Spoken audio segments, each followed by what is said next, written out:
You are looking at Julian's pronunciation guide, where we look at how to pronounce better some of the most mispronounced words in the world, like this other curious word. But how do you say what you're looking for today?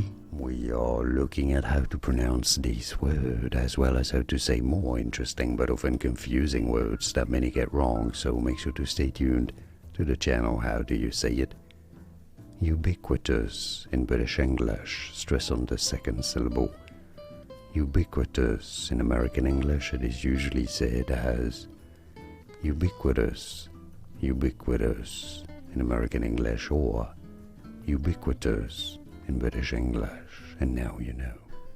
Here are more videos on how to pronounce more confusing words and names too many mispronounced. Like this video if you found it useful. I appreciate your support. I'll see you soon, and thanks for watching.